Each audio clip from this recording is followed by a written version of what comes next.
السلام علیکم ناظرین، یہ میرا اسلامک چینل ہے اور آپ دیکھ رہے ہیں چینل مائی راست وے۔ اطاعت رسول، اگر رہنما نہ ہو تو مسافر پر کبھی راستہ نہیں کھل سکتا۔ نبی صلی اللہ علیہ وآلہ وسلم کی اطاعت اپنی اصل میں حضور سے محبت ہے۔ اللہ کی پہچان علم کے بغیر ممکن نہیں۔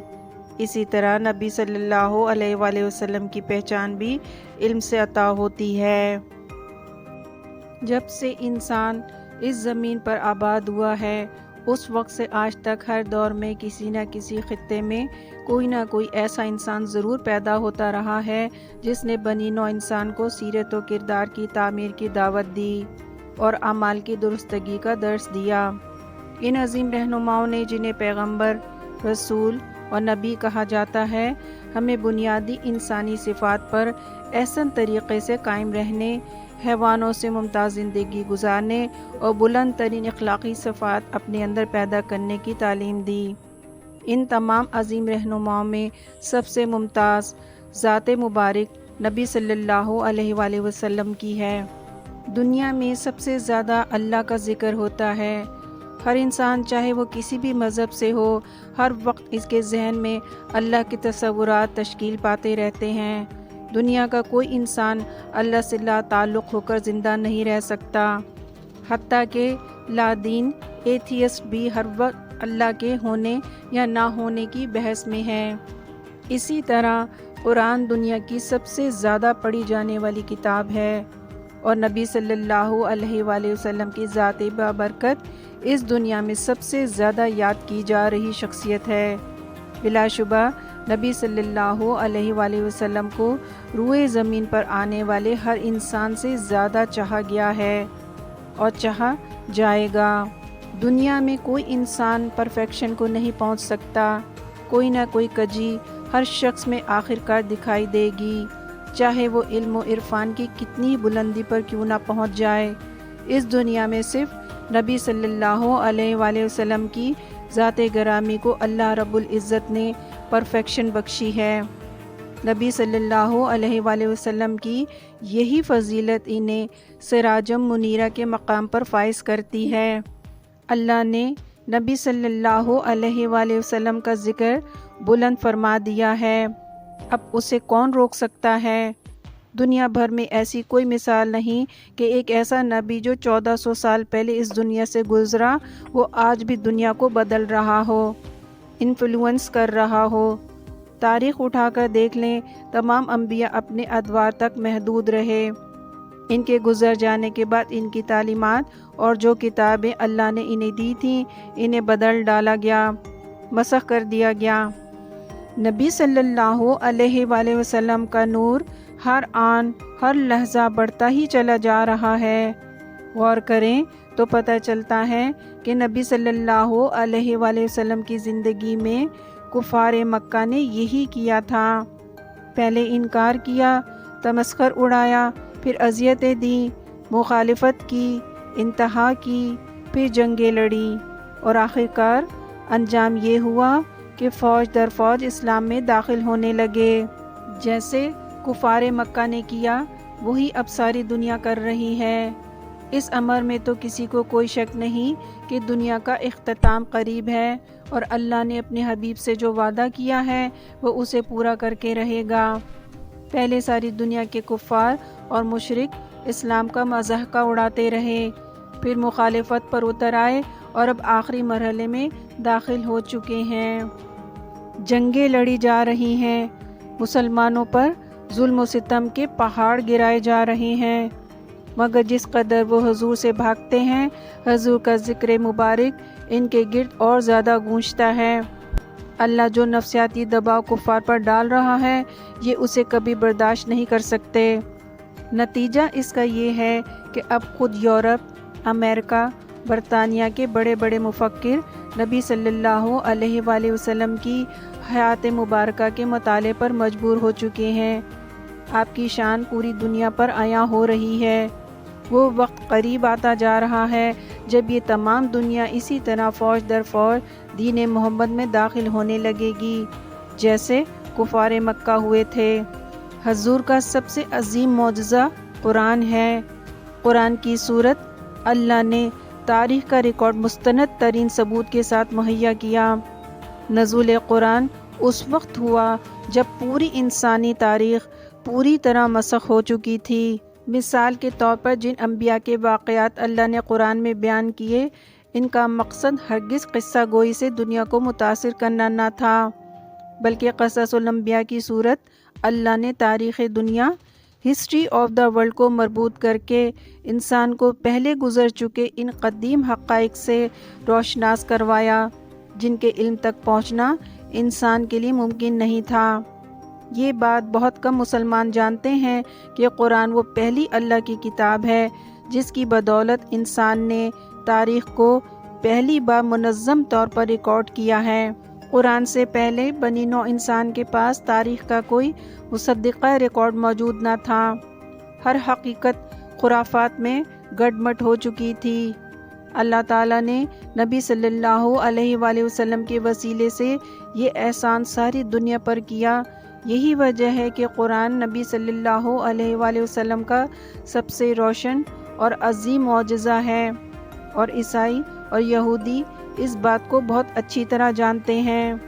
اسی لیے اللہ تعالیٰ سورۃ الانعام کی آیت 20 میں فرماتے ہیں، جنہیں ہم نے کتاب دی ہے وہ اسے پہچانتے ہیں، ایسے ہی جیسے اپنے بیٹوں کو پہچانتے ہیں، اور جو لوگ اپنی جانوں کو نقصان میں ڈال چکے ہیں وہی ایمان نہیں لاتے۔ نبی کی اطاعت اللہ کی اطاعت ہے۔ نفس میں محبت رسول کا قیام صرف پہچان رسول سے ہے، اور پہچان رسول سے ہی اطاعت رسول پیدا ہوتی ہے۔ ہم اللہ کو نبی صلی اللہ علیہ وآلہ وسلم کی طفیل جانتے ہیں۔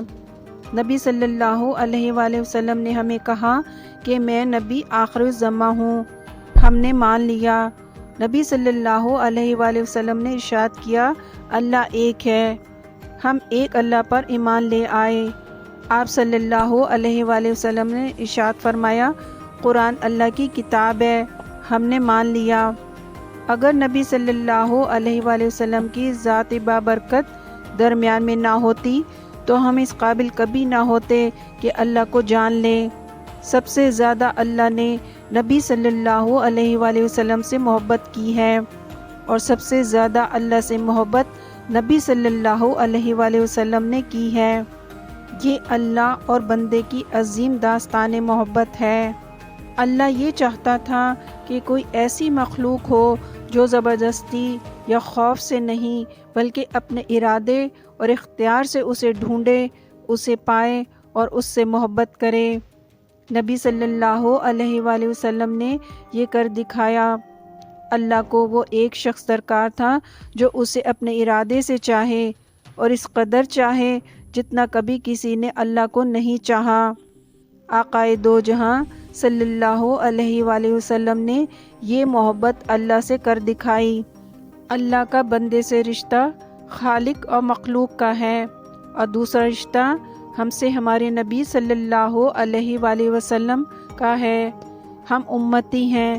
یہ سب سے بڑا بلند رشتہ ہے جو کسی انسان کا دوسرے انسان سے ہو سکتا ہے۔ ہمارا سب سے قریب کا رشتہ نبی صلی اللہ علیہ وآلہ وسلم سے ہے۔ انہی کا قبر میں سوال کیا جائے گا، وہی روز محشر شفاعت کریں گے، اور وہی ہیں جن کو اللہ نے حوض کوثر عطا فرمایا ہے۔ دنیا میں کسی مسلمان کا نبی صلی اللہ علیہ وآلہ وسلم سے بڑھ کر کسی اور انسان کے ساتھ کوئی رشتہ نہیں ہے۔ اس قدر قریب کا رشتہ ہونے کے باوجود اگر انسان نبی صلی اللہ علیہ وآلہ وسلم کی طرف مائل نہ ہو پائے، یہ وہ بد نصیبی ہے جسے دور کرنے کی فکر ہر شے سے زیادہ ضروری کام ہے، اور اتنا ضروری کام مسلمانوں کی اکثریت نے پس پشت ڈال رکھا ہے۔ اس مقام پر اللہ کی تنبیہ ہے، اور بہت سخت ہے اور ڈرا دینے والی ہے۔ سورۃ توبہ کی آیت 24 میں اللہ تعالیٰ فرماتے ہیں، کہہ دے اگر تمہارے باپ اور بیٹے اور بھائی اور بیویاں اور برادری اور مال جو تم نے کمائے ہیں اور سوداگری جس کے بند ہونے سے تم ڈرتے ہو، اور مکانات جنہیں تم پسند کرتے ہو، تمہیں اللہ اور اس کے رسول اور اس کی راہ میں لڑنے سے زیادہ پیارے ہیں، تو انتظار کرو یہاں تک کہ اللہ اپنا حکم بھیجے، اور اللہ نافرمانوں کو راستہ نہیں دکھاتا۔ جو اللہ سے محبت کرنا چاہے گا وہ ضرور نبی صلی اللہ علیہ وآلہ وسلم کی محبت سے گزرے گا۔ یہ شرط اس لیے ہے کیونکہ یہ فطری لاجیکل ہے۔ نبی صلی اللہ علیہ وآلہ وسلم سے کسی بھی انسان کی محبت کا اس کے پاس ایک ہی ثبوت ہے، اور وہ یہ ہے کہ اسے اس کی زندگی اسوہ حسنہ کے سانچے میں ڈھلتی ہوئی نظر آتی ہو۔ کوئی بھی مسئلہ درپیش ہو تو وہ سیرت اور حدیث سے رجوع کرتا ہو کہ یہ معاملہ اگر میرے نبی صلی اللہ علیہ وآلہ وسلم کو درپیش آتا تو اس معاملے پر آپ صلی اللہ علیہ وآلہ وسلم کا رویہ کیا ہوتا۔ آخر میں انجیل برناباس کا ایک باب ہے جو نبی صلی اللہ علیہ وآلہ وسلم کی تعریف اس قدر خوبصورت پیرائی میں کرتا دکھائی دیتا ہے کہ حیرت ہوتی ہے عیسائیوں کی آنکھوں پر وہ کون سا پردہ ہے جو انہیں نبی صلی اللہ علیہ وآلہ وسلم کی اطاعت میں خود کو پیش کرنے سے روکتا ہے۔ حضرت عیسیٰ علیہ السلام فرماتے ہیں، یقین جانو میں نے اس کو دیکھا ہے اور اس کی تعظیم کی ہے جس طرح ہر نبی نے اس کو دیکھا ہے۔ اس کی روح کو دیکھنے سے ہی خدا نے ان کو نبوت دی، اور جب میں نے اس کو دیکھا تو میری روح سکینت سے بھر گئی، یہ کہتے ہوئے کہ اے محمد خدا تمہارے ساتھ ہو اور وہ مجھے تمہاری جوتی کے تسمے باندھنے کے قابل بنا دے، کیونکہ یہ رتبہ بھی پاؤں تو میں ایک بڑا نبی اور خدا کی ایک مقدس ہستی ہو جاؤں گا۔ انجیل برناباس باب 44، گوسپل آف برناباس چیپٹر 44۔ یہاں یہ بات واضح ہونی چاہیے کہ نبی صلی اللہ علیہ وآلہ وسلم سے عقیدت اور ہے اور محبت اور شے ہے۔ ہر مسلمان کو حضور سے بے پناہ عقیدت ہے۔ حضور کی شان میں کہیں گستاخی ہو تو بے شک ہر مسلمان اپنی جان قربان کرنے میں ایک لمحہ بھی گریز نہیں کرے گا، لیکن یہ عقیدت ہے۔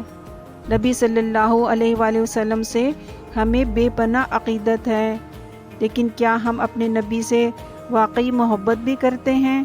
اس سوال پر پوری ایمانداری سے غور کیا جائے تو پتہ چلتا ہے کہ محبت بھی ہے، لیکن اتنی نہیں ہے جتنی اپنے ماں باپ سے یا بچوں سے ہے۔ کیا یہ بات سچ نہیں کہ مسلمانوں کی بہت بڑی تعداد عشق رسول کا دعویٰ رکھنے کے باوجود اسوہ رسول پر کاربند نہیں دکھائی دیتی؟ پہچان رسول، محبت رسول اور اطاعت رسول کے لیے ہمیں قرآن کو بہت ہی غور سے دیکھنا ہے۔ اللہ سبحانہ و تعالی ہم سب کو نبی صلی اللہ علیہ وآلہ وسلم کے اسوہ حسنہ پر چلنے کی توفیق عطا فرمائے، آمین۔